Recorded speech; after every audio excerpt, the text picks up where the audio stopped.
l'espérance et dans la charité, comme on le demande d'ailleurs dans l'oraison d'aujourd'hui, de ce 30e dimanche du temps ordinaire. Grandir dans l'espérance, voilà. En plus avec le cœur de Jésus. C'est très bien.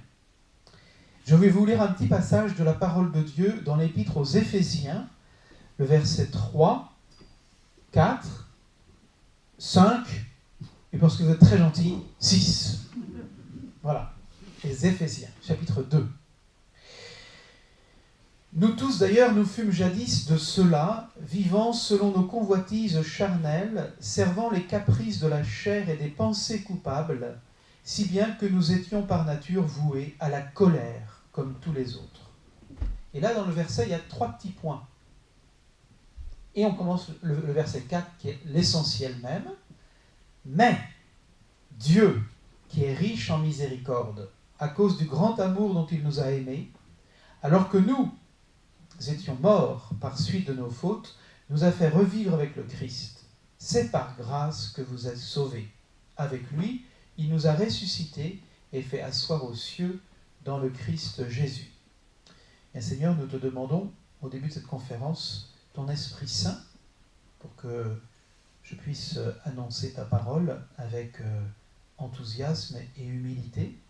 Je te demande aussi l'Esprit Saint pour les frères et sœurs qui sont là réunis, pour mieux te connaître, mieux t'aimer, et surtout entrer dans une docilité intérieure à ce que le pape veut pour toute l'Église, le pape François veut pour toute l'Église, c'est-à-dire d'être des témoins de la miséricorde dans le monde d'aujourd'hui. Je te demande d'envoyer ton Esprit Saint aussi sur toute cette paroisse, sur tous ceux qui y habitent, pour qu'ils puissent découvrir les richesses infinies de la miséricorde du Père. Te le demandons par l'intercession de Saint Étienne, de Sainte Jeanne d'Arc. Amen. Voilà. Bon. Alors c'est très compliqué de commencer une conférence à 15h un dimanche après-midi. Donc mon rôle, ce sera de vous laisser, de vous garder éveillés. Et moi le premier, c'est pour ça que je me suis mis debout, parce que si je m'étais mis assis, j'ai peur que vous me voyiez tomber dans une honnête retraite. Je vais commencer par une phrase du pape François. Vous avez tous lu, je pense, ou au moins entendu parler, de la lettre qu'il a écrite le 11 avril 2015, qui s'appelle « Le visage de la miséricorde ». C'est une lettre qu'il a écrite pour tous les chrétiens. Bien sûr, les évêques, les prêtres, les diacres, les religieux, religieuses, mais pour tous les chrétiens. Donc vous l'avez lu ? Non ? Vous saviez que ça existait ? Non ? Alors ça, c'est vraiment... Vous voyez, c'est pas long. Enfin, c'est pas un document qui est long, et c'est un document qui est très riche. Et en fait, je vais beaucoup m'appuyer dessus. Et je commence, d'ailleurs, par le citer au numéro 5. Et vous allez voir pourquoi. Donc je cite le pape qui dit « Combien je désire que les années à venir, donc pas seulement cette année qu'on va vivre, hein, mais que les années à venir. » Donc le pape, c'est celui qui est en haut de la montagne, et pour l'Église, il voit. Que les années à venir soient comme imprégnées de la miséricorde pour aller à la rencontre de chacun en lui offrant la bonté et la tendresse de Dieu. Ce mot tendresse, je n'ai pas fait l'élinco, mais je crois que c'est un des mots clés de ce pontificat. Il ne cesse de rappeler la tendresse, la bonté, mais aussi la tendresse de Dieu pour nous. Qu'à tous, croyants ou loin de la foi, vous voyez, on ne s'adresse pas qu'aux croyants et à ceux qui sont loin de la foi. Intéressant ça, hein ? Puisse parvenir le baume de la miséricorde comme signe du royaume de Dieu déjà présent au milieu de nous. Et vous voyez là ce que je sens dans cette phrase que je viens de vous citer, je sens battre le cœur du pape. Il nous exprime à tous, qui que nous soyons, son grand désir en fait. Et quand vous le voyez à la télévision, prendre un malade dans ses bras, un enfant, parler aux évêques en synode, c'est ça qui l'habite. C'est que tous nous puissions faire cette expérience cette année en Église de la miséricorde de Dieu.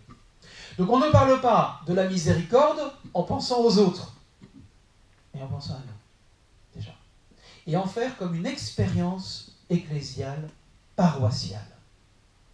J'aimerais que dans un an, enfin si jamais je peux revenir, parce que c'est pas évident que je sois réélu, mais si jamais j'étais réélu, en revenant, je dis, ah oui, non, là je vois quelque chose, c'est que je vois que vous avez vécu une année de la miséricorde. Ça doit se voir. Et il le dit, hein, un baume, vous savez, quand vous mettez du parfum, ça sent toute la maison. Donc vous devez embaumer la maison église du baume de la miséricorde de Dieu. Ça, c'est la mission que le pape nous demande. Et c'est comme cela qu'on pourra, et qu'il veut que nous soyons des missionnaires. D'accord ? Seulement le pape, c'est pas une génération spontanée, bien avant lui. Donc je vous ai lu le texte de Paul aux Éphésiens, Éphésiens 2, et en particulier ce très grand verset 4, qui fut comme la clé de la première encyclique, la deuxième encyclique de Jean-Paul II, qui s'appelle...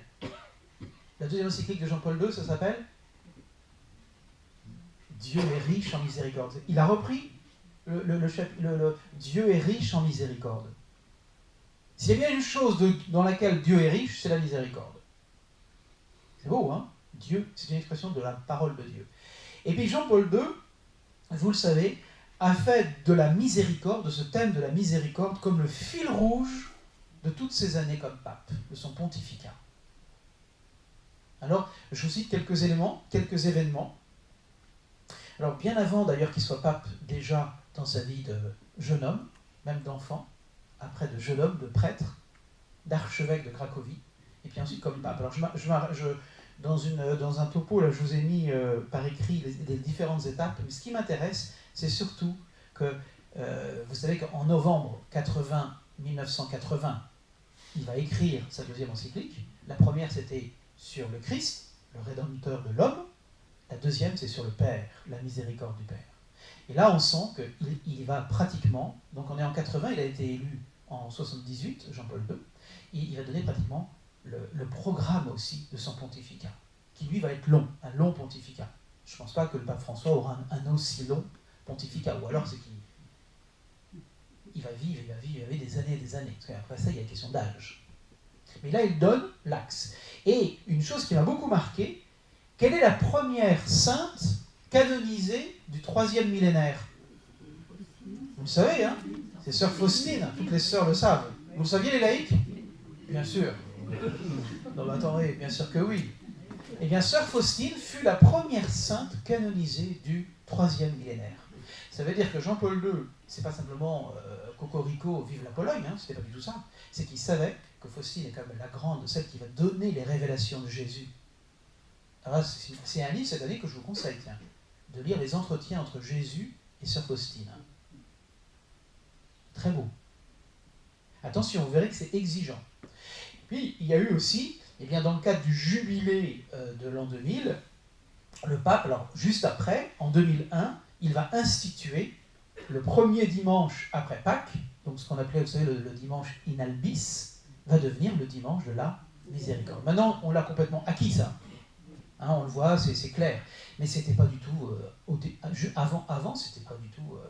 nous-mêmes, je me rappelle, en communauté, on s'était interrogé, mais c'est quoi ça ? Non, attends, c'est quand même le dimanche in albis, c'est quoi cette histoire ? Et maintenant, on l'a complètement adopté, parce qu'on se rend compte que c'est au cœur, vraiment, de la révélation du Nouveau Testament. N'hésitez pas à rentrer. Il y a des gens qui n'osent pas. Bon. Donc voilà, le pape a... et en 2002, le 17 août, il va aussi consacrer l'humanité à la miséricorde divine. Et ça, il le fera en 2002, donc il meurt en 2005, vous vous souvenez. Donc en 2002, c'est-à-dire pratiquement à la fin de son pontificat, il va aller en Pologne, dans le grand sanctuaire du Christ miséricordieux, et là, il va consacrer le monde à la miséricorde divine. Et donc c'est important parce que le pape François s'inscrit, d'ailleurs il le dit dans sa lettre, il s'inscrit dans une continuité. Donc ça fait déjà longtemps que cette idée de la miséricorde, elle est présente profondément dans la tête de nos souverains pontifes, et donc de nos évêques, donc de nos prêtres, et donc de ceux qui ont la charge de notre sanctification. Voilà, ce que je voulais vous dire, c'est que le thème de la miséricorde est un thème fondamental pour nous tous. Cependant, alors je vais parler pendant une demi-heure, là, j'ai commencé à peu près à 10-12, je vais parler pas trop longtemps pour qu'après ça, s'il y avait des questions, vous puissiez réagir. Même si c'est un thème qui, en fait, est un thème très spirituel. En le préparant, je me suis rendu compte que c'était pas. Et ce que je voudrais vous rendre attentif, c'est que ce thème de la miséricorde, eh bien, ça peut être un thème qui connaît des déviances. Je me mets à la place de quelqu'un qui n'est pas chrétien, qui est dans la rue de Chinon, et on lui parle de la miséricorde. D'abord, il ne sait pas ce que c'est. Miséricorde. Hein? Vous savez, dans le mot miséricorde, il y a le mot misère, et puis cordia, le cœur. C'est un cœur qui se penche sur la misère. Miséricorde, c'est ça. C'est un cœur qui fait attention à la misère, qui est attentif à la misère. Voilà. Or, ce n'est pas de l'étymologie que je vous fais. Mais alors, la première difficulté face à ce thème de la miséricorde, je pense, c'est qu'est-ce qu'on véhicule quand on parle de la miséricorde de Dieu. Alors là, je fais des caricatures. Hein. Je vous dis les dangers de ce thème. Parce que ça va nous permettre de mieux voir qu'est-ce que nous dit la théologie et la parole de Dieu. Enfin, la parole de Dieu et la théologie. Vous voyez ? Ben, le grand danger, c'est qu'on peut se dire, ah bah oui, Dieu est miséricordieux,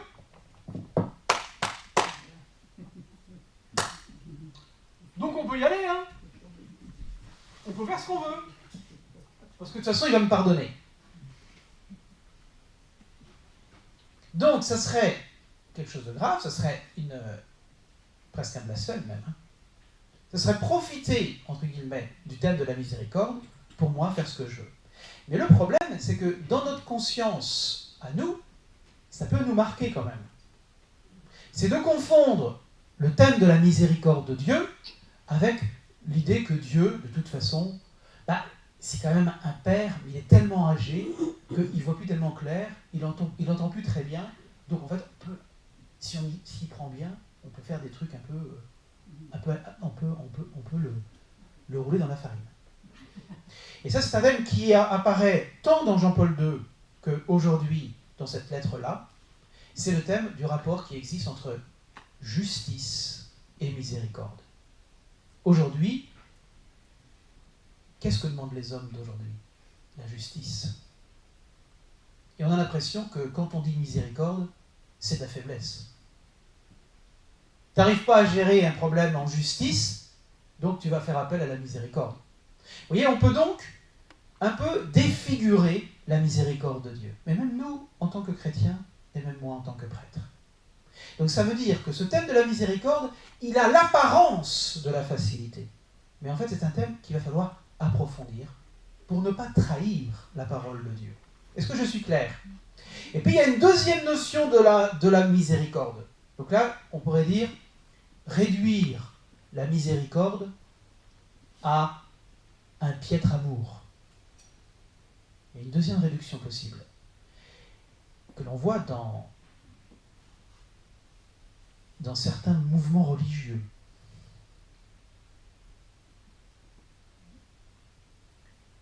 C'est de penser que la miséricorde de Dieu, elle n'est vraie, elle n'est bonne, elle n'est réelle que pour ceux qui se soumettent totalement à lui. Ça veut dire que la miséricorde de Dieu ne serait plus universelle. Ne serait le sujet de la miséricorde divine que ceux qui accepteraient de se plier aux conditions de sa justice. Vous voyez ce que je veux dire ?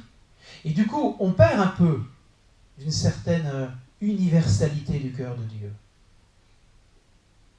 Vous savez que dans la religion, je ne vais pas m'aventurer dessus parce que c'est compliqué, mais dans la grande religion musulmane, Dieu est appelé le miséricordieux aussi. Mais à qui Dieu fait-il miséricorde dans ce cas-là ? Qu'à ceux qui se soumettent. Et là, on peut donc perdre en universalité. Parce que ce que va nous révéler le Christ, qui est le Verbe incarné, du Père des cieux, c'est que d'ailleurs l'hébreu le montre bien, c'est que l'amour du Père est universel, pour tous. Ça va, ça? Troisième chose que je voudrais vous dire, et là je vais commencer à entrer en même temps dans le contenu, donc je pars de mon introduction et je commence à entrer dans le contenu.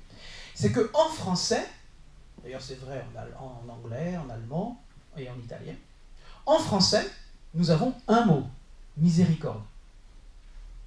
Mais cette réalité de la miséricorde, en fait, elle traduit 3 mots en hébreu.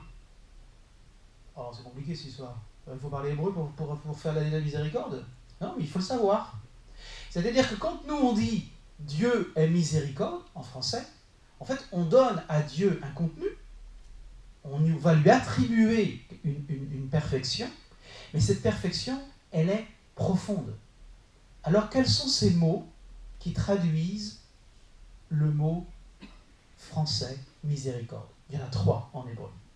Alors ça, vous l'avez très bien exprimé dans une petite note de l'encyclique de Jean-Paul II sur la miséricorde. C'est une note qui fait des pages et des pages et des pages. D'ailleurs, quand vous regardez l'encyclique, cette note, on se dit, mais c'est interminable. C'est une petite note, mais alors, ceux qui prennent des notes, c'est la note 52. Vous pourrez la lire. Et là, le pape, qui a fait travailler certainement des exégètes, a recueilli tout le sens biblique de la miséricorde. Donc le premier mot, c'est un mot hébreu qui signifie recette. Recette. La recette, c'est quoi? On pourrait le traduire en français, plus que miséricorde, on dirait c'est la bienveillance. Aussi la bonté et la bienveillance. Donc ce qu'on dit souvent d'ailleurs quand on dit que Dieu est miséricordieux, on dit qu'il est bienveillant. C'est-à-dire qu'il veut du bien. Donc il me regarde avec bienveillance, parce qu'il est miséricordieux. Le deuxième mot, recette. Deuxième mot, c'est émet en hébreu. Émet. Alors le mot émet, comment on pourrait le traduire? En latin, on traduit veritas. Donc en français, on dit vérité. In vino veritas, vous avez déjà entendu ça? Bah, non, dans ce pays ici, le pays du vin, in vino veritas, ça vous rappelle rien? Hein? Donc c'est un chant. Veritas, émet. Ça veut dire que quand on dit que Dieu est miséricorde, on dit qu'il est bienveillant, on dit qu'il est bon, il est bon le cœur de Dieu, mais on dit aussi qu'il est juste. Donc on ne peut pas le rouler dans la farine, Dieu. Il est juste. Ça veut dire quoi? Il est vrai. Vous voyez? Notion importante. Et puis le troisième mot qu'on utilise, les deux premiers sont masculins en hébreu. Reset, émet, c'est masculin. Mais le troisième mot qu'on utilise est féminin, celui-là. Parce que Dieu, il est ni homme ni femme, il est Dieu. Mais c'est amusant parce que pour parler, nous en français, la miséricorde, c'est féminin. Donc on se dit oui, bon, bah, ça va, c'est un truc de bonne femme. La miséricorde, c'est un truc de bonne femme. Nous, on veut des choses un peu plus solides. On veut des choses un peu plus rigoureuses. Il n'y a pas en hébreu. En hébreu, il y a tout ça. Et c'est Rahamin. Rahamin, on pourrait le traduire, si il fallait le traduire littéralement, on dirait utérus. Alors là, on pourrait parler en français, de la compassion. La compassion de Dieu. Vous voyez, par exemple, je ne sais pas si vous dites de temps en temps les laudes avec la communauté ou même en famille, mais on dit Dieu est un Dieu compatissant. Et on dit qu'il a même des viscères, vous savez, il a des entrailles de miséricorde, Dieu. Ça, c'est une expression féminine. Est-ce que je reprends les 3 mots? On va voir si vous écoutez. Premier mot, c'est quoi? Oh non, en hébreu, s'il vous plaît. Attendez, on est à Chinon ici. Recette. D'accord? Vous allez retenir. Recette. Parce que c'est important de bien comprendre de quoi on parle. Parce que de fait, la notion de miséricorde est ambiguë, ou au moins ambivalente pour un français. Et c'est pour ça qu'il faut bien comprendre de quoi on parle. Donc la miséricorde, c'est recette, la bienveillance et la bonté. C'est le premier mot qui est mis en exergue. Après ça, je vous donnerai des exemples dans la parole de Dieu. Hein. Ce sera plus digeste. Deuxième chose, émettre. Émettre, on va le traduire par vérité et la... Non, pas la bonté. C'est la vérité et la... Oui, et j'allais même dire un autre mot que je n'ai pas dit. la justesse. La justesse. Ça va? Troisième mot, Rahamim. Donc ça, c'est les entrailles de miséricorde. Ça veut dire que Dieu, quand il aime comme nous. C'est-à-dire, vous savez, c'est pas qu'un amour intellectuel, quoi. Évidemment, on utilise des images, là, mais c'est un amour qui part des viscères.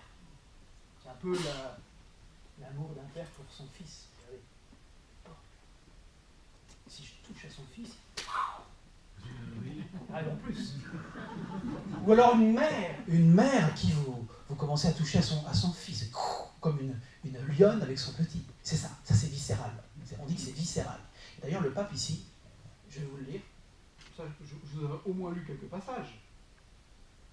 Il parle de cela. Il dit, à un moment, c'est très beau, vous allez voir, je vais vous le lire, si je le retrouve, mais je vais le retrouver parce que c'est un passage qui m'a marqué dans cette petite lettre qu'il nous a écrite.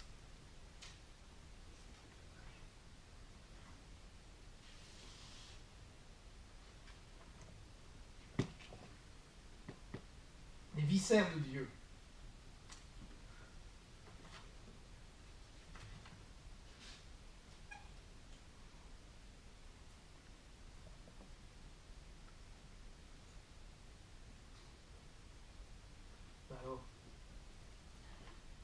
Bah alors.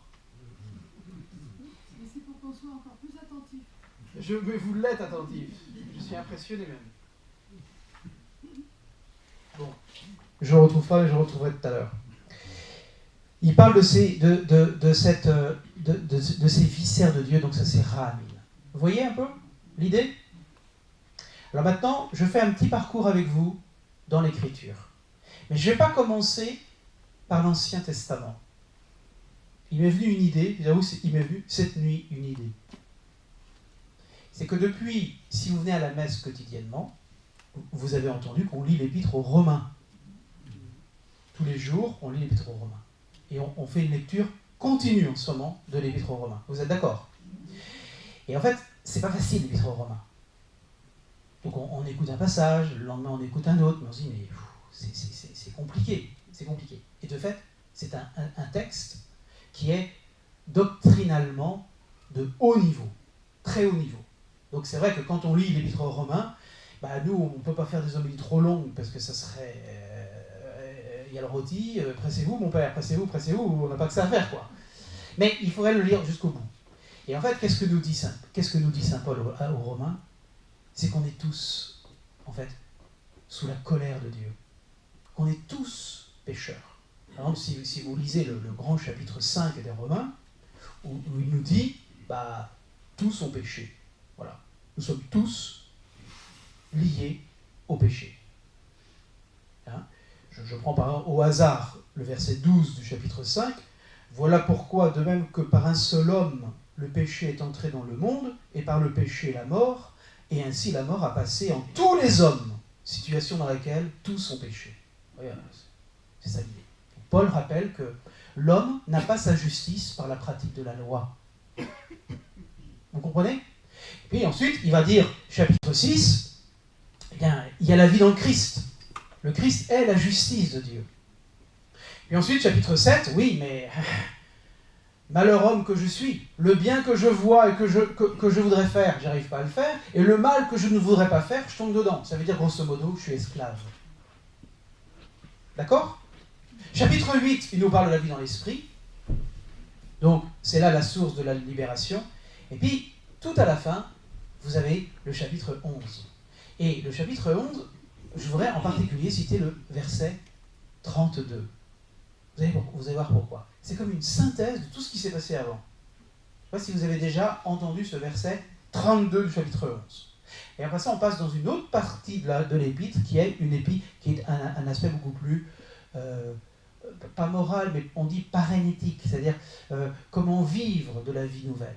Et au chapitre 11, verset 32, il y a cette formule de Paul qui est étonnante. Je vous la lis. Et après ça, on tombe dans la conclusion, verset 33. Donc, verset 32. « Car Dieu a enfermé tous les hommes dans la désobéissance. » Et c'est tout ce qu'on a eu du chapitre 2 au chapitre 11, pratiquement. « Dieu a enfermé tous les hommes dans la désobéissance. Finissez le verset. Finissez le verset. Dieu a enfermé tous les hommes dans la désobéissance. Finissez. Pour faire miséricorde à tous. Vous avez tout. Voilà, la conférence est finie. L'épître aux Romains est terminée. Après ça, chapitre 12, c'est la charité, c'est la réponse des croyants. Et c'est ça qui est important. C'est que quand on parle de la miséricorde, on parle de ce que Dieu a fait pour nous. Et pour nous tous. Il a enfermé tous les hommes dans la désobéissance pour faire à tous l'universalité miséricorde. Si bien que Dieu n'est pas là dans un cœur étroit de dire seulement ceux qui vont pratiquer la vie chrétienne seront sauvés. Sa miséricorde, elle est non seulement éternelle, mais elle est pour tous. C'est beaucoup plus large. Et quand on traite la question de la miséricorde, on traite en fait de question, on regarde le cœur de Dieu, qui nous est révélé en Jésus, bien évidemment.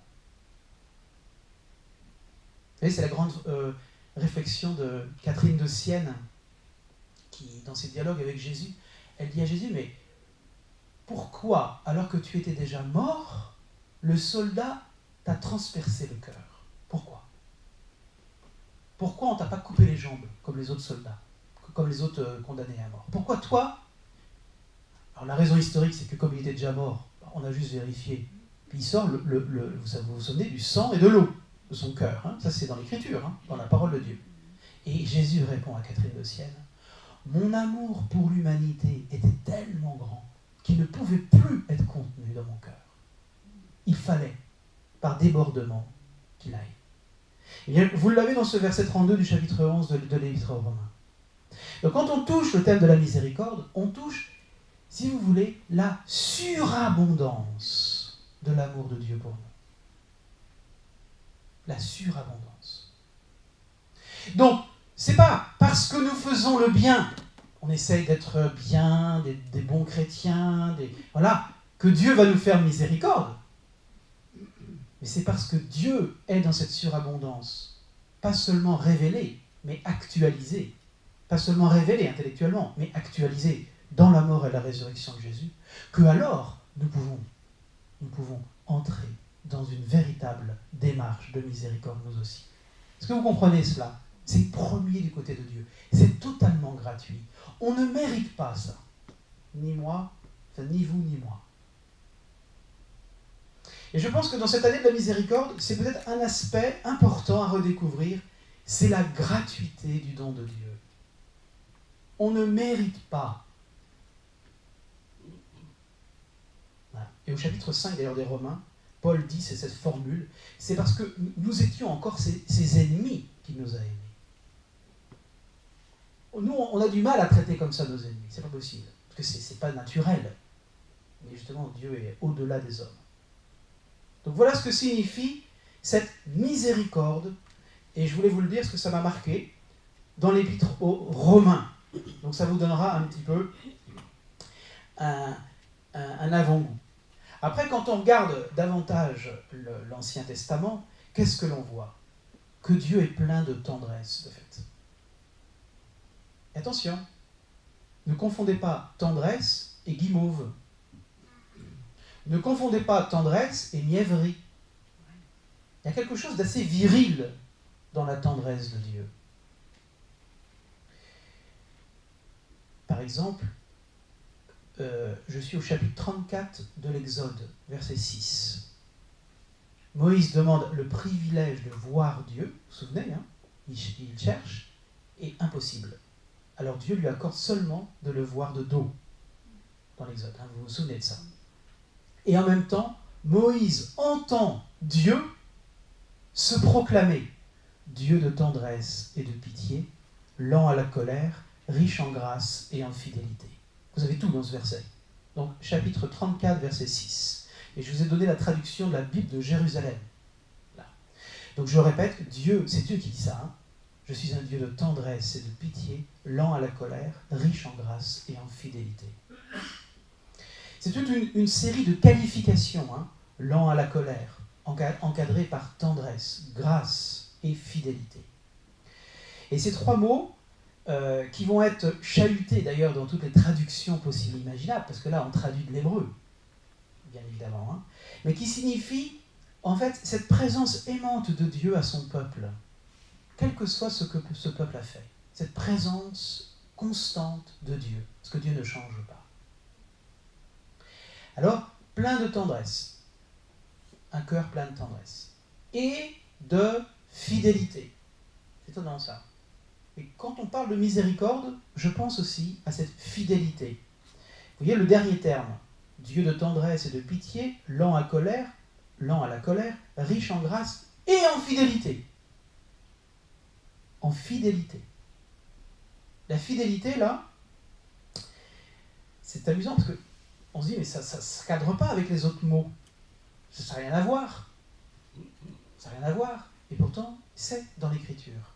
En tout cas, c'est comme ça que Dieu se prénomme, ou se nomme lui-même. Dieu de tendresse, de lent à la colère, de pitié, riche en grâce et en fidélité. Parce que Dieu est toujours fidèle. Parfois, nous ne sommes pas fidèles. Nous voyons bien. Mais Dieu, lui, ne peut pas changer. Donc il reste toujours fidèle. Et c'est dans cette fidélité de Dieu, sur laquelle il va compter Israël, et sur laquelle nous comptons, que nous pouvons grandir dans la confiance. Si Dieu était inconstant, c'est-à-dire changeait en fonction de nos humeurs, ou parfois de nos têtes, alors on se dirait, c'est pas très facile, il faut tout le temps que je sois au top, quoi. Eh bien non, le Seigneur, lui, ne change pas. Fidélité. Hein ?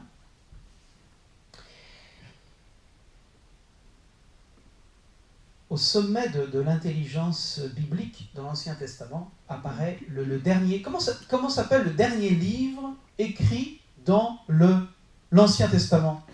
Le dernier en termes chronologiques.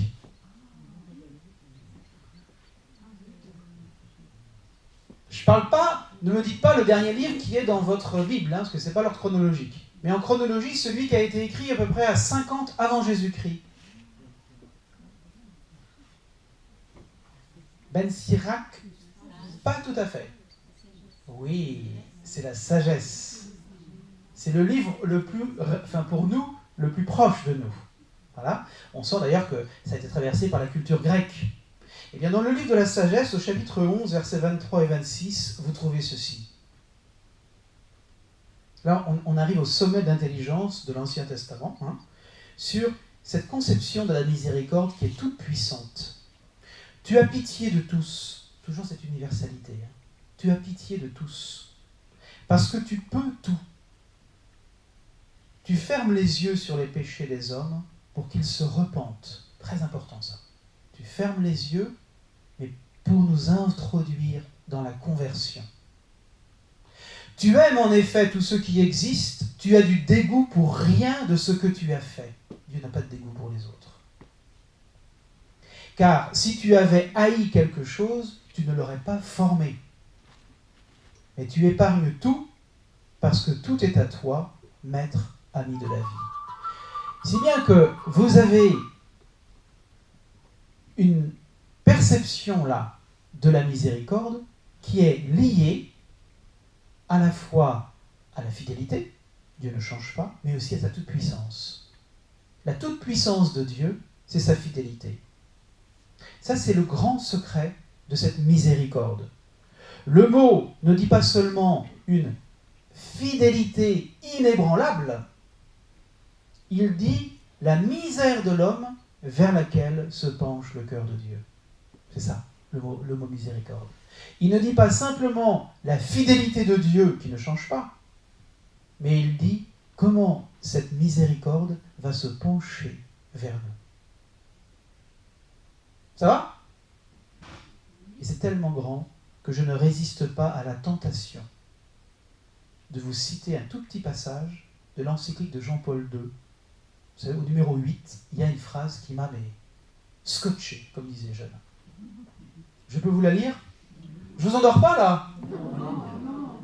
Ça va? Bon. Il y a une phrase qui me touche beaucoup, qui rejoint ce que je suis en train de vous dire. Le pape Jean-Paul II, là, Saint Jean-Paul II, qu'on peut invoquer pendant cette fête de la miséricorde, parle il regarde en fait, il prend des lunettes, il regarde la croix. Et il voit dans la croix comme une épiphanie, comme une manifestation, une révélation plénière de la miséricorde. Ça va? Je vous lis maintenant le texte. Écoutez bien. La croix est le moyen le plus profond pour la divinité de se pencher sur l'homme et sur ce que l'homme, surtout dans les moments difficiles et douloureux, appelle son malheureux destin. La croix est comme un toucher de l'amour éternel sur les blessures les plus douloureuses de l'existence terrestre de l'homme. Je vous le redis ou pas? C'est magnifique, hein? C'est-à-dire que ce que le livre de la sagesse a essayé d'aller jusqu'au bout, c'est beau, hein? Le livre de la sagesse, c'est l'Ancien Testament, hein, encore, hein? Mais il n'a pas encore la révélation du Christ. Le Christ va le réaliser. Ce cœur qui se penche sur la misère de l'homme, c'est véritablement le mystère de l'incarnation, rédemption. Et je répète, mais on voit alors que du coup la croix, c'est pas simplement le gibet, c'est plus seulement l'arbre de vie, c'est pour nous l'arbre de vie, mais c'est aussi presque, excusez-moi l'expression, parce qu'elle est vraiment très maladroite, mais c'est comme le bistouri de Dieu, comme un chirurgien. Dieu va se servir de la croix de son Fils pour venir guérir en nous les blessures les plus profondes. Je répète, la croix est le moyen le plus profond pour la divinité, c'est-à-dire que Dieu n'a pas trouvé un moyen plus profond, hein, dans sa sagesse. Et c'est en cela que la croix est sagesse de Dieu. Hein. Il n'a pas trouvé mieux que la mort sur la croix de son Fils. C'est étonnant. Hein. Ça doit changer notre regard sur la croix. La croix est le moyen le plus profond pour la divinité de se pencher sur l'homme et sur ce que l'homme, surtout dans les moments difficiles et douloureux, appelle son malheureux destin. Ça veut dire que dans le mystère de la croix, dans ce que Jésus a accepté de vivre pour nous, dans son humanité, dans son âme et dans son cœur, les trois dimensions, dans la croix, on ne peut pas aller plus profondément dans les douleurs de l'homme. Donc il n'y a pas une souffrance, vous voyez, qui traverse votre cœur, ou le cœur de vos voisins, ou le cœur des gens que vous aimez, qui ne soit rejoint profondément par la souffrance de Jésus. Mais elle n'est pas seulement rejointe, notre souffrance, en Jésus. C'est ça qui est beau. Dieu se penche, pourquoi? Et je continue la phrase. La croix est comme un toucher de l'amour éternel, ce qu'on appelle la miséricorde, justement. C'est comme un toucher de l'amour éternel sur les blessures les plus douloureuses de l'existence terrestre de l'homme. Là, vous êtes au summum, pour moi, de la révélation. Tout ce qui était déjà contenu. Parce que vous voyez, ça serait très caricatural de dire l'Ancien Testament nous présente un Dieu de rigueur, de dureté, et du Nouveau Testament nous présente un Dieu de miséricorde et de bonté. Non, déjà dans l'Ancien Testament, je vous l'ai dit, et encore je ne vous ai pas cité, vous voulez que je vous en cite d'autres? Parce que je peux vous en citer beaucoup, beaucoup. Alors, vous pouvez lire par exemple le livre de Malachie, vous l'avez déjà lu? C'est tout petit, 3 chapitres. 3 chapitres. Il commence comment au chapitre 1? Yahvé qui dit « Je vous aime ». Vous ouvrez le livre de Malachie et vous entendez Dieu qui vous dit « Je vous aime ». Bon là, vous faites comme moi, vous vous asseyez. Hein. Dieu qui commence une lettre en disant « Vous avez déjà commencé une lettre comme ça ?» Alors qu'il parle à une humanité rebelle, Malachie. Hein. Il parle à un peuple qui a tourné le dos à Dieu, qui a la nuque raide, qui ne veut pas entendre. Il commence par dire « Je vous aime ». Et regardez maintenant Isaïe, je t'ai inscrit sur la paume de mes mains. C'est pas la croix déjà? En filigrane? Je t'ai inscrit sur la paume. C'est-à-dire combien nous sommes précieux pour Dieu, tous. C'est ça qu'on découvre dans le message de la miséricorde. Et cette réalité, elle est bien évidemment au centuple, révélée dans la personne même de Jésus. Et vous comprenez pourquoi les papes aujourd'hui veulent impérativement que toute l'Église revienne sous le sceau de la miséricorde. Alors je voudrais m'arrêter quelques instants, parce que vous connaissez bien ce passage, sur les paraboles dites de la miséricorde. Vous savez, dans Saint Luc, au chapitre 15. Vous avez déjà entendu parler de ça 1000 fois, parce que c'est ça. Et en particulier, je voudrais vous parler, parce que vous allez voir que les 3 mots y sont présents, que je vous ai dit tout à l'heure, la fameuse parabole du Père miséricordieux. Je ne relis pas le texte, vous le connaissez, hein, Luc, chapitre 15. Comment ça commence, le chapitre 15 ? Comment ça commence ? De quoi il s'agit ? Non. Non, là, vous êtes déjà dans la parabole. Comment ça commence, le chapitre 15 ? Ah, je vais le lire alors. Je vais le lire, parce que ça, c'est très important. Sinon, on ne comprend pas, on passe à côté. Alors, attendez, c'est le chapitre 15 de Saint Luc. Cependant, je suis au verset 1 et 2. Cependant, tous les publicains et les pécheurs s'approchaient de lui pour l'entendre. On s'approche de Jésus. Verset 2. Et les pharisiens et les scribes de murmurer. Et les scribes, et ils murmurent.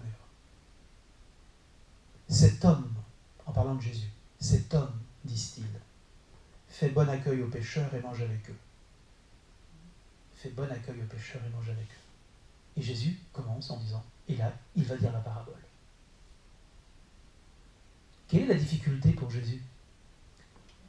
C'est quoi la difficulté pour Jésus ? C'est pas notre péché. C'est pas notre condition de pécheur, en fait, ce qui fait obstacle au dessein de Dieu. Mais oui, c'est-à-dire se draper dans son savoir pour ne pas se laisser... Peggy disait ne pas mouiller à la grâce. Ça veut dire, moi j'ai mes lois, j'ai mes principes, moi. Je vais certainement pas aller me compromettre avec cet homme-là, qui mange avec les pécheurs, lui il fait n'importe quoi. Vous voyez ? Le jugement, quoi.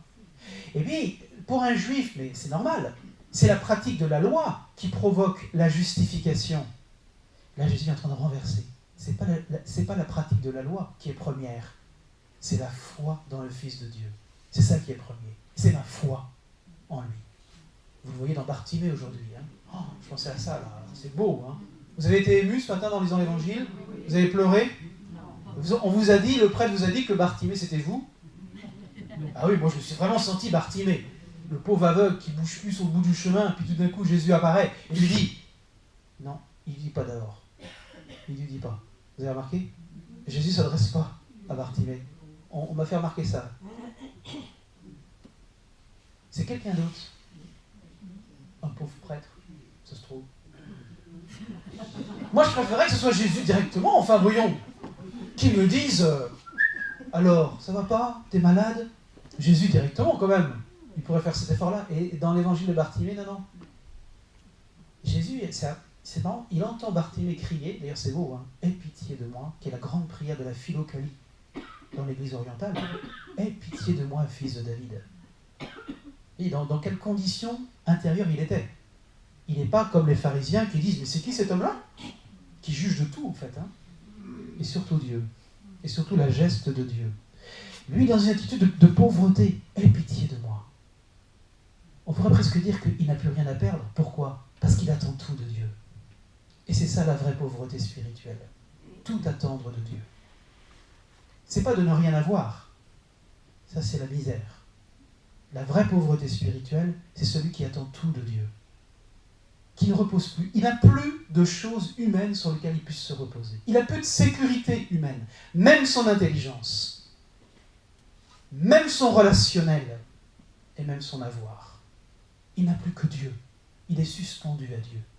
Et c'est pour ça qu'il va déranger la foule. Il va crier comme le bon larron sur la croix. Et il va confesser. Aie pitié de moi, fils de David. Pas n'importe qui, fils de David. Ils confessent leur foi là. Aie pitié de moi. C'est beau. Et pourtant, Jésus ne va pas s'adresser directement à lui. Appelez-le. Pourquoi la grâce de Jésus, alors qu'il est là physiquement, ne veut-il pas rejoindre directement cette humanité ? Parce que Jésus veut aussi avoir besoin de nous. Alors ça, ce sera ma troisième partie. Il faut que j'accélère un peu. Donc, la parabole du Fils miséricordieux. Vous m'entendez comme ça, au fond, ou pas? Parce que j'ai besoin de mes mains, moi. Je suis un peu méridional, là, bon. Et là, comme ça, vous m'entendez? Oui. Bon. Ça va. Vous m'entendez, là? Qu'est-ce qui se passe? Le Fils prend les biens du Père, vous vous souvenez? Et il s'en va. En fait, il dit à son Père, j'ai pas besoin de toi. Hein. Donc, il va tuer son Père. Vous êtes d'accord? Mais qu'est-ce qu'il fait? Il fait un détournement de fond. Parce que ce qu'il prend, c'est quand même les biens du Père, c'est pas les siens. Il les prend. Regardez comment c'est vraiment nous, ça. On prend ce que Dieu nous a donné, on se l'approprie indûment, et on va faire sa vie sans Dieu. Allez! Ça, c'est mon péché. Et puis le Fils, il est pauvre. Il est pauvre. Il commence à connaître la misère, il voudrait manger ce que mangent les cochons, etc. Et il va penser à revenir. Vous vous souvenez de ça? Il y a le mouvement du retour. Donc il y a le moment de la réflexion, il redescend au fond de lui-même et il va revenir. Et à ce moment-là, il y a des hommes parmi nous et des pères de famille, ils frappent. Messieurs et mesdames, vous avez des enfants, imaginez que votre fils ou votre fille vous fasse ça. J'aimerais savoir, il frappe. Vous ouvrez et vous voyez votre fils. Il pue un peu, en tout cas il est mal rasé, il est sale. Quelle est votre première réaction là? Hop. Ben non, moi je n'aurais pas fermé la porte. Je ne me suis pas surpris à fermer la porte, je crois que je l'aurais accueilli. Mais je me suis surpris à lui dire ceci. Tu ne peux pas savoir ce que j'ai souffert depuis que tu es parti. Et qu'est-ce que je fais là? Je parle de moi. Qu'est-ce que dit le Père? Il n'a de yeux que pour son Fils. C'est ça la miséricorde. La bonté de Dieu.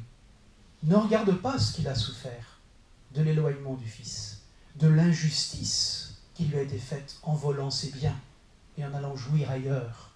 Mais il va penser qu'à son Fils. La miséricorde de Dieu, ce n'est pas un égoïsme déguisé. Hein. Il n'a de yeux que pour son Fils. Et ensuite, c'est là où on va toucher le émet. Là, ce que je viens d'écrire, c'est le rézed. Maintenant, le émet, qu'est-ce qu'il dit au Fils? Il lui dit que ce qu'il a fait, c'était bien. Jamais. Dieu ne peut pas se renier lui-même. Il dit que le fait d'avoir fait ça, c'est bien, ou que c'est pas grave. Je vais faire semblant que ça n'ait pas existé, mais Dieu ne peut pas faire ça. Ça serait détourner la miséricorde de Dieu. Qu'est-ce qu'il dit à son Fils? Enlevez-lui sa robe. Apportez-lui. Vous vous souvenez de ça? Parce que Dieu ne peut pas se renier. Ça veut dire que la miséricorde de Dieu me pousse véritablement à quoi? À la conversion. Je ne peux pas vivre comme je vivais avant. Si j'ai vraiment rencontré la miséricorde, la surabondance de la bienveillance de Dieu, malgré mon péché, alors que j'ai trahi et sa confiance et sa justice, mais Dieu, son cœur est toujours ouvert. Mais par contre, je ne peux pas entrer dans la salle des noces avec des habits sales. Donc il faut que je change. Et je ne peux changer que parce qu'il m'aime. Je ne change pas tout seul. D'ailleurs, il ne dit pas au Fils, enlève ta robe sale. Il dit à l'Église, apportez-lui une autre robe. Comme pour Bartimée, quelqu'un d'autre va intervenir. Parce que dans la ronde de la communion des saints, nous sommes tous toujours celui qui reçoit et celui qui donne. C'est ça la miséricorde de Dieu. Pour moi, c'est la chose qui me touche le plus dans la miséricorde, c'est que Dieu a tout fait, et en même temps, il ne veut jamais nous priver de le faire avec lui. Et vous voyez, dans le thème de la miséricorde que le pape François veut, le thème c'est « miséricordieux comme le Père est miséricordieux ». Vous vous souvenez de ça, hein? C'est le thème. Hein? Avec, alors je ne l'ai pas là, mais il y a un très beau logo. On voit un homme qui porte sur son dos une personne un peu comme le bon samaritain. Il porte comme ça. Et c'est parce que moi-même, j'ai reçu cette miséricorde, parce que moi-même, j'ai été recouvert du manteau de la miséricorde, que j'ai pu faire l'expérience de cette accolade dans les bras du Père, que moi-même, maintenant, transformé intérieurement, je vais pouvoir faire miséricorde aux autres. soyez miséricordieux, comme votre Père est miséricordieux. Vous comprenez cela? C'est le cœur. Mais vous voyez, ne faites jamais de la miséricorde de Dieu comme un paravent pour faire n'importe quoi. Ce serait détourner la parole de Dieu, trahir la parole de Dieu. La miséricorde de Dieu, c'est tout le numéro 6 de l'encyclique de Jean-Paul II sur la miséricorde, hein, est le corollaire pour moi de la conversion. Le corollaire, ça veut dire ce qui implique en moi un changement de vie. Donc quand le pape déclare une année de la miséricorde, quand il dit en fait tout nous vient de Dieu, de par sa miséricorde, de par sa bonté, de par sa bienveillance, de par sa viscéralement, il est pour nous en fait, et qu'il ne se pardonne, il ne se fatiguera jamais de nous pardonner. Là où parfois on a du mal à se pardonner à nous-mêmes, à pardonner aux autres, Dieu ne fatigue jamais de nous pardonner. Mais en même temps, il respecte notre dignité d'homme et notre liberté, et il veut que nous nous engagions, nous aussi, à faire miséricorde. Et là, il y a une très belle phrase de l'épître de Saint Jacques qui dit « La miséricorde se rit du jugement ». Celui qui vit sur terre cette dimension de la miséricorde vis-à-vis des autres et vis-à-vis de soi-même se rit du jugement. C'est-à-dire, peu importe le jugement, parce que moi je fais la miséricorde, je pratique et je vis de la miséricorde. Est-ce que vous avez bien compris? Donc dire, faire une année, vivre une année de la miséricorde, c'est nous engager réellement à recevoir ce don du pardon de Dieu. Vous savez, ce qu'on va lire par exemple pendant l'Avent, le chapitre 40 d'Isaïe, « Consolez, consolez mon peuple, parlez au cœur de Jérusalem et criez-lui que sa faute est expiée. » L'œuvre de Dieu, ça, hein, qu'elle a reçu de la main de Yahvé double punition pour ses péchés. Celui qui a expié, c'est le Christ pour moi. Celui qui a réparé, c'est le Christ pour moi. Si on ne vit pas de la miséricorde, on va avoir les uns vis-à-vis des autres des rapports de justice et de dureté. Je répète cette phrase. Si on ne vit pas profondément en nous la miséricorde du Père, nous aurons entre nous des rapports de justice et de dureté. Alors le pape ici a une formule très belle. C'est quand il dit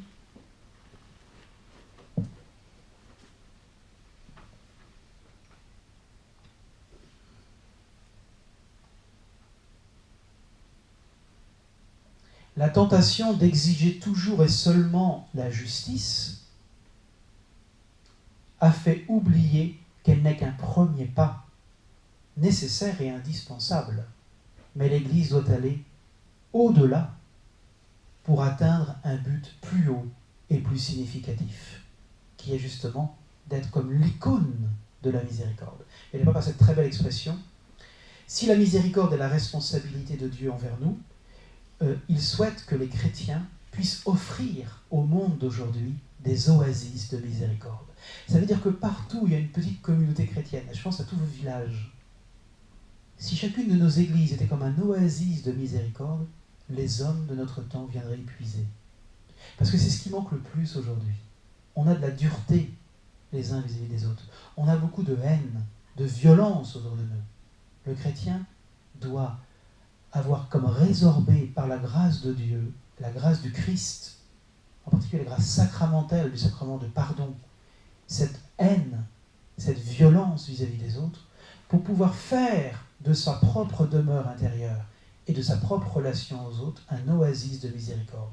Là où il y a des chrétiens, je cite François, là où il y a des chrétiens, des vrais chrétiens, qui vivent de ce que je viens de vous dire, quiconque doit pouvoir trouver une oasis de miséricorde. Je peux vous poser une question? Donc vous avez compris, tout nous est donné. Ça engage ma conversion et ma responsabilité. Ça veut dire que vous ne pourrez pas aller au ciel si vous êtes appelé à mourir maintenant, si vous avez encore des choses qui ne sont pas réglées. Si votre regard de miséricorde n'est pas aussi large que le regard de Dieu. Alors la question que je voulais vous poser, Est-ce que vous connaissez les œuvres de miséricorde? Il y en a. Combien? Alors, le pape, donc c'est au numéro 15, nous rappelle que pendant cette année, nous devons aussi soigner les blessures, soulager avec l'huile de la consolation, penser avec la miséricorde et soigner par la solidarité et l'attention. Alors maintenant que nous avons reçu la miséricorde avec à grandes mains, hein, je vais vous citer une petite phrase de Jésus à Sainte Faustine. Vous êtes prêts? Jésus dit à Sainte Faustine, c'est très beau, dis, toi Faustine, dis aux âmes qu'à cette source de miséricorde, les âmes ne puisent qu'avec le vase de la confiance. Lorsque leur confiance sera grande, il n'y aura pas de borne à mes largesses. Les torrents de ma grâce inondent les âmes humbles. Ah ben ça vous remet en place, ça. Hein, je le relis pas. Et du coup, après, qu'est-ce que nous avons à faire sur cette terre? Quel est le but de votre vie sur terre? Vous vous êtes posé la question? Moi, je me pose souvent, mais pourquoi je suis sur terre? Pour être modérateur général, riez. Riez, parce que ce serait ridicule si c'était pour ça. Moi, je découvre simplement ça. Tous les jours, je le demande à Dieu, d'ailleurs. Dans la messe, dans apprendre à aimer comme il m'a aimé. Quel est le but de ta vie sur terre? Apprendre à aimer comme il m'a aimé. Après, on a des missions. Et si le vrai but de notre vie sur terre, c'est d'apprendre à aimer comme il m'a aimé, ça devrait suffire pour remplir notre vie. Et là, le pape nous rappelle, alors il le rappelle parce que l'Église le rappelle, et puis le catéchisme de l'Église catholique l'a rappelé aussi, et le pape le recite. C'est les œuvres de miséricorde. Alors il y en a 6 matérielles et 6 spirituelles. Prêts? Je vous les cite. Parce que ça, il faut les avoir par cœur. Donc l'année prochaine, je reviens, je pose des questions. Et si... Ah oui, si je suis réélu, bien sûr. Sinon, je ne peux pas revenir. Il n'y a aucune raison de venir. Si vous ne vous souvenez pas, l'année prochaine, des œuvres de miséricorde, vous êtes privé de dessert. Non, mais c'est clair, comme ça, vous le savez. Non, jamais, on ne perd pas son temps. Alors, les 6 œuvres de miséricorde matérielles. Donc vous vous dites, qu'est-ce que je fais là? Est-ce que je le fais vraiment ça? Je peux les citer ou pas? Prêt? Allez, donner à manger aux affamés. Donner à boire à ceux qui ont soif. Vêtir ceux qui sont nus. Accueillir les étrangers. Assister les malades. Visiter les prisonniers. Ensevelir les morts. Ça s'appelle les œuvres de miséricorde matérielle. Là, je ne fais pas de commentaire. Ça parle. Qu'est-ce que je fais? Je ne peux pas tout faire tout le temps. Mais qu'est-ce que je fais réellement, moi? Au moment de ma mort, le Seigneur me demandera. Tu te souviens? Tu dormais un peu, là, à la conférence du 25 octobre. Tu te souviens? Tu bâillais. Ben, il te l'avait dit, le petit Père Paul. Ah bon? Oui, je me rappelle, il te l'a dit. Mais t'as pas rien écouté. Bon, alors le Père Paul, il va le répéter. Donner à manger aux affamés, donner à boire à ceux qui ont soif, vêtir ceux qui sont nus, accueillir les étrangers. En fait, c'est Saint-Martin. Pour ça me touche. Bah oui, il a partagé son manteau. Pour moi, vous savez, cette charité de Martin, alors qu'il n'était pas baptisé, et qu'il a partagé son manteau, vous savez comment je l'appelle, moi? Ça, j'appelle ça le chemin de Damas de Saint-Martin. Pourquoi? Parce qu'il a rencontré Jésus ressuscité dans la personne du pauvre. Et pour lui, je pense que ça va imprégner toute sa vie après, parce qu'on va bientôt fêter Saint-Martin, là. Cette expérience qu'il va faire, parce qu'en fait, bon, il voit un pauvre, je ne sais pas s'il a réfléchi à beaucoup de choses, il prend la moitié de la cape, c'est-à-dire celle qui lui appartient, il la donne aux pauvres. Est-ce qu'il a fait tout mon raisonnement que je vous fais depuis 1 heure, je ne sais pas. Il a fait ce que... Il faut le faire. Et Jésus ressuscité lui apparaît la nuit, recouvert de son manteau. Il porte le manteau, Jésus. Ça, on ne le dit pas beaucoup. Jésus lui apparaît la nuit et il lui dit, Martin, alors que tu n'étais pas encore baptisé, tu m'as recouvert, moi, de ton manteau.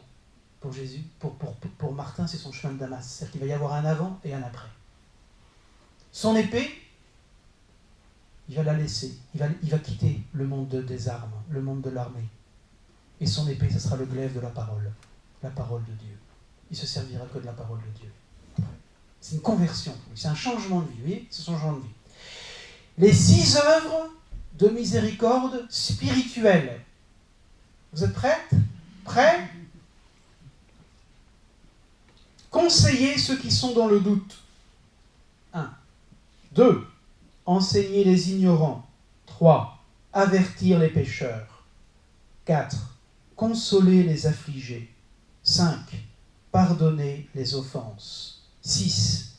Supporter patiemment les personnes ennuyeuses. Là, vous l'avez exercé aujourd'hui.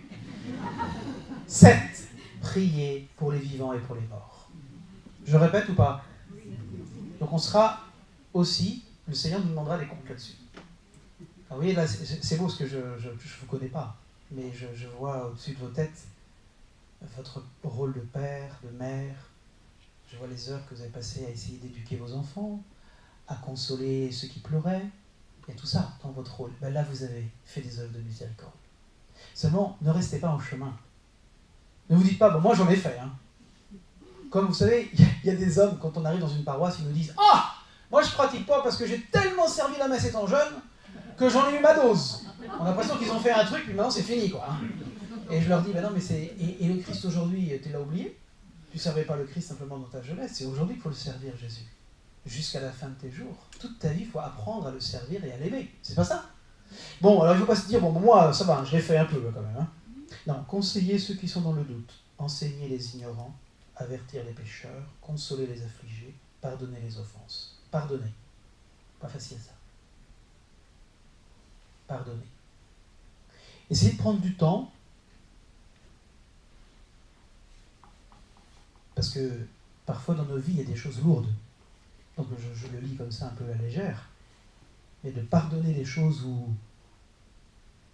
qui sont injustes, qui nous ont profondément blessés, profondément.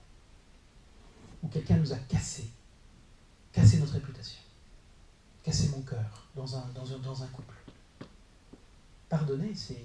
On se rend bien compte là. Et là, on se rend compte qu'on est pauvre. On est vraiment Bartimée sur le bord du chemin. On n'y arrive pas. Je suis là. La seule chose que je puisse faire, c'est de crier. Qui rejoint le cri de Jésus sur la croix. Pardonne-leur, ils ne savent pas ce qu'ils font. Il y a des pardons qui sont très durs à obtenir. Hein. Et c'est pour cela qu'il faut... C'est un chemin, le pardon. On ne peut pas dire tout de suite, je pardonne. Il y a des choses, c'est trop dur. Parce que ça m'a complètement déstabilisé, voire anéanti. Mais c'est pourtant une œuvre de miséricorde. Pourquoi? Parce que le Père des cieux ne cesse pas de pardonner. Il aurait des raisons, Dieu, de nous dire, bon, ça suffit maintenant, j'en ai marre, je vais m'occuper d'autre chose. Je vais créer un autre univers ailleurs. Il pourrait le faire, Dieu. Mais Dieu, non, il reste fidèle. Voilà. Pardonner les offenses, supporter patiemment les personnes ennuyeuses, donc ça, je ne fais pas de commentaire, et prier Dieu pour les vivants et pour les morts. Ça tombe bien avec la Toussaint qui arrive, vous allez faire une œuvre de miséricorde. Voilà ce que je voulais vous partager aujourd'hui sur le thème de la miséricorde de Dieu.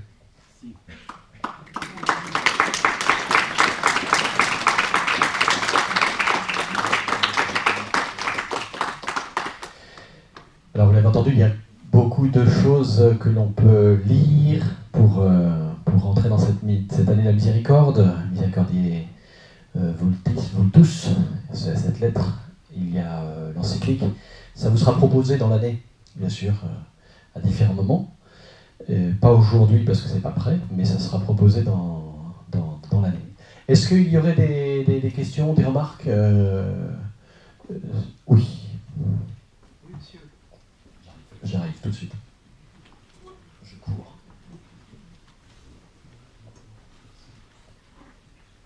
Oui, je voudrais poser une question à propos du synode sur la famille, et notamment des divorcés remariés.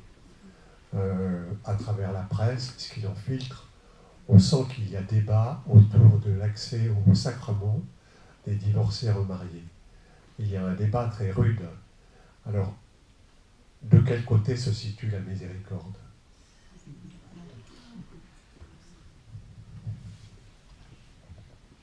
Heureusement qu'il y a un petit délai entre le moment où vous avez posé la question et le moment où le micro arrive. Je disais heureusement qu'il y a un petit moment de délai entre le moment où vous posez la question et que le micro arrive. Le grand danger des médias, c'est justement d'opposer. Vous voyez, c'est pour ça que je vous ai rappelé les trois sens, que je l'ai dit avec un peu de sourire. Mais derrière, il y a des thématiques extrêmement complexes. C'est de dire, ben voilà, ceux qui vont permettre l'accessibilité des divorcés remariés à la communion, ce sera l'Église de la Miséricorde. Et puis ceux qui vont s'en tenir à des positions, on pourrait dire, un peu plus tranchées, ben eux, ce sera vraiment l'Église de la Justice. Et ce serait vraiment une grosse gageure. Grosse erreur. Je pense que le pape, alors ça je ne dis pas je le pense, je le sais parce qu'on l'a entendu, le pape a voulu ce débat parce qu'il veut que les personnes vivant une situation délicate, de grande souffrance dans leur couple, soient entendues. Les couples, les conjoints et les enfants. Et les enfants. Donc si vous avez lu les catéchèses de François depuis le dernier synode, pendant toute l'année où il a parlé de la famille, il aborde ça abondamment. Et si on relisait toutes ces catéchèses qu'il nous a faites à toute l'Église, là, bien nous verrions que... alors il veut en fait que la voix, d'ailleurs il le dit à un moment, la voix de ceux qui ne peuvent pas parler soit entendue. Après, le pape n'est pas au-dessus de la parole de Dieu. Il est en dessous. D'ailleurs, je ne sais pas si vous avez remarqué, mais quand il y a une ordination épiscopale, or, le pape, c'est un évêque, on met ça sur sa tête.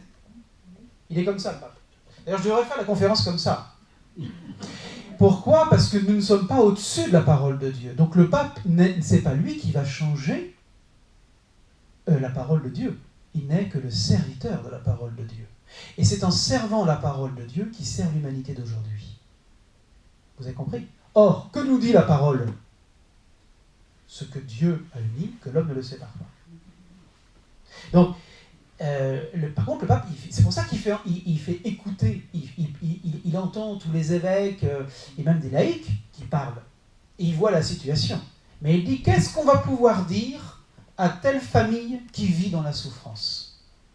Et il veut que cette famille qui vit dans la souffrance ne se sente pas rejetée par la communauté chrétienne, mais qu'elle sente que la communauté chrétienne les aime. Ici à Chinon, si une famille comme ça venait, comment on les accueille, nous les chrétiens ? Est-ce qu'on a les bras ouverts ? Est-ce qu'on a les bras ouverts ? C'est ça en fait le vrai débat. C'est pas comment l'Église de là-haut va nous dire des choses, c'est comment moi, je m'approprie cette souffrance pour en avoir accompagné, comme peut-être vous tous, puis comme chaque pasteur, on sait ce que c'est que le poids de souffrance d'une famille qui s'est séparée. Comment on va les accueillir ? Après, vers où va aller la décision finale du synode, ça ne m'appartient pas, moi je suis un pauvre frère de base. Hein. C'est le pape qui a la grâce d'État, et je lui fais totalement confiance. Parce que ce pape, c'est la grâce de l'Esprit Saint pour l'Église du XXIe siècle qu'on vit aujourd'hui. Voilà. Donc moi je suis dans une grande confiance de ce qui va sortir du synode. Par contre, ce que je ne veux pas, c'est que nous, on se dispense de cela, de notre véritable conversion. Vous voyez ce que je veux dire ? C'est que nous aussi, on est le corps du Christ. Nous aussi, on doit avoir à cœur ces gens qui souffrent. Mais nous aussi, on doit dire aux couples qui vivent l'unité, l'indissolubilité, la fidélité au prix de grandes souffrances, qu'on vous encourage. Vous aussi, les couples mariés qui vivez, alors que parfois c'est pas facile de vivre avec son conjoint, on vous aime, on vous soutient, on est là pour vous servir. Vous voyez ? C'est ça la miséricorde pour moi. C'est que la bienveillance et la bonté ne se soustraient pas à la justesse et à la vérité. À la vérité surtout.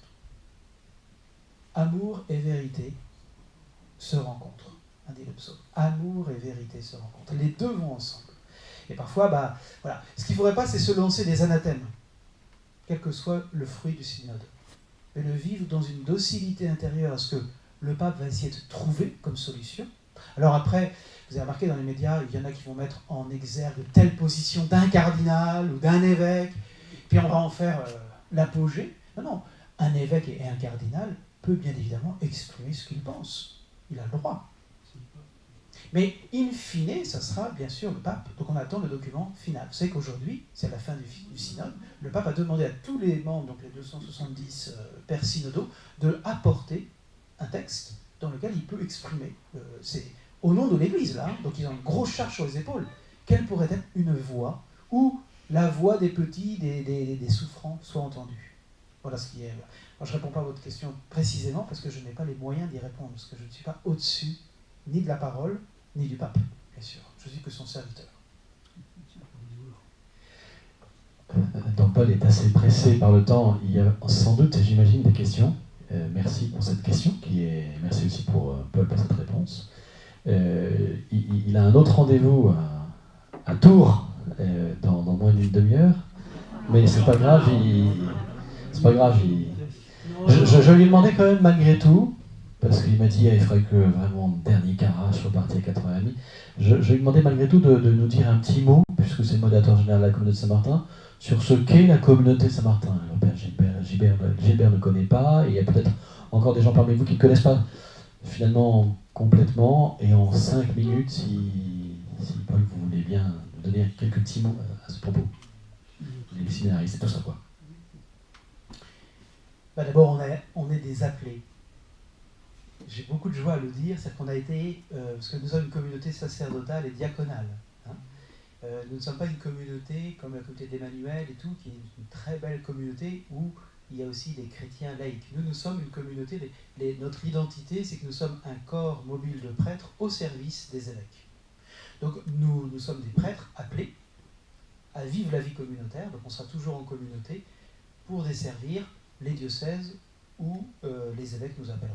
En France, et s'il y avait besoin à l'étranger. Enfin pour l'instant on est petits, on est surtout en France. Essentiellement. On a une communauté à Cuba, une communauté en Italie, mais c'est très modeste. Voilà. Nous sommes nés il y a 40 ans, donc nous sommes des prêtres séculiers. Actuellement, on a aussi dans nos finalités, et non pas dans les moyens, dans nos finalités, pas seulement de former des prêtres pour le ministère, mais de former des prêtres. Donc on a une maison de formation. Ça ressemble à un séminaire, mais ce n'est pas exactement un séminaire, même si ce séminaire est régi par une même ratio de Rome et celle des évêques en France. Et actuellement, notre maison de formation est à Évron, en Mayenne. Voilà.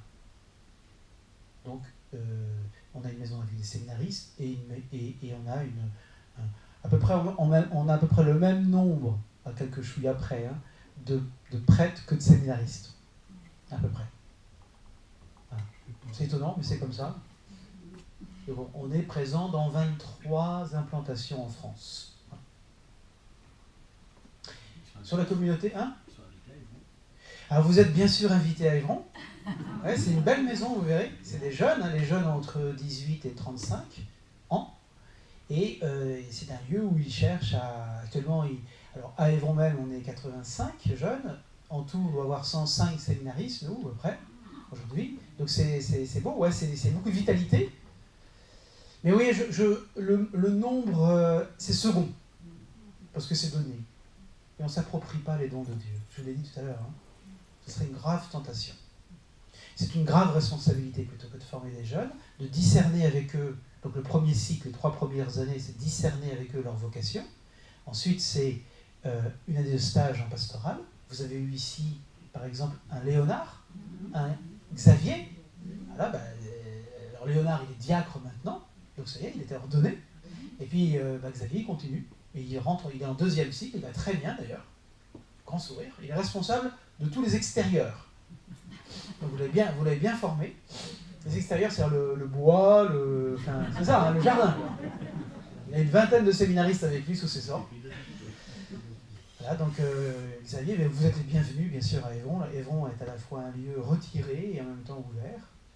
Ce matin, on avait un séminariste là, à la messe, il était face à moi, j'en ai beaucoup de joie de voir qu'il y a aussi d'autres vocations, d'autres communautés, d'autres séminaires qui fleurissent.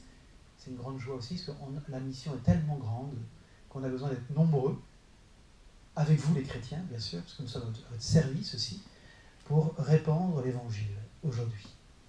Voilà. C'est bon ?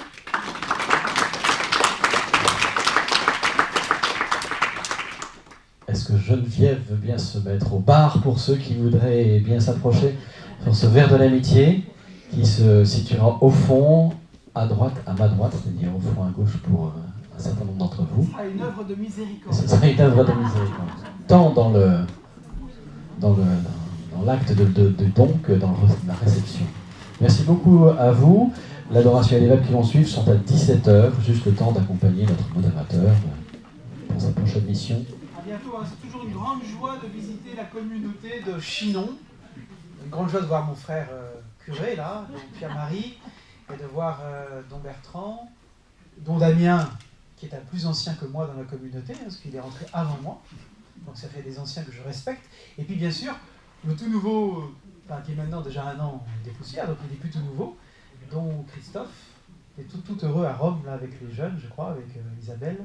Donc un grand merci de votre accueil, de votre prière. Oui, je me confie et je confie ma communauté à votre prière. Et vous imaginez bien que d'essayer avec toi, parce que toi tu es aussi au conseil de la communauté, hein, de gérer cette communauté, c'est pas rien. Pour faire toujours ce que Dieu veut.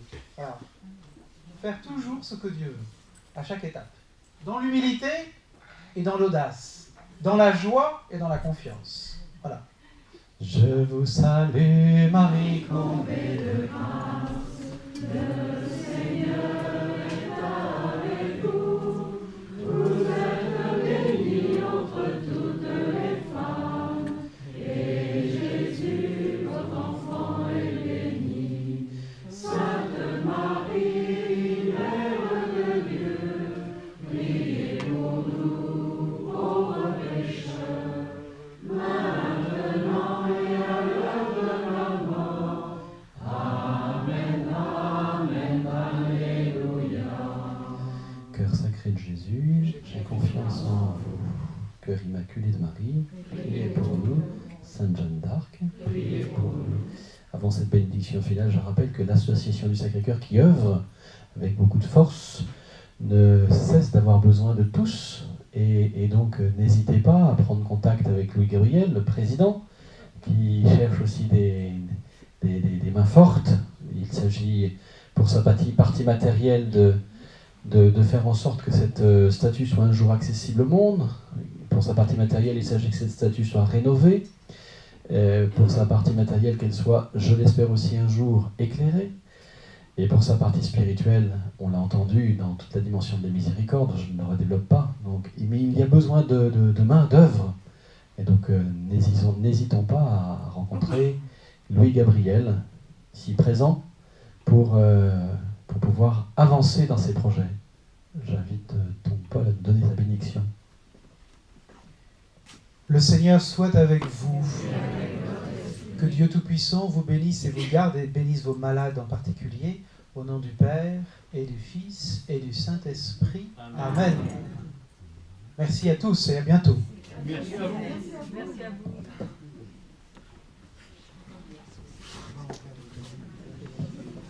Donc au fond, un verre de l'amitié pour ne pas partir comme ça sans se saluer et prendre un petit temps ensemble.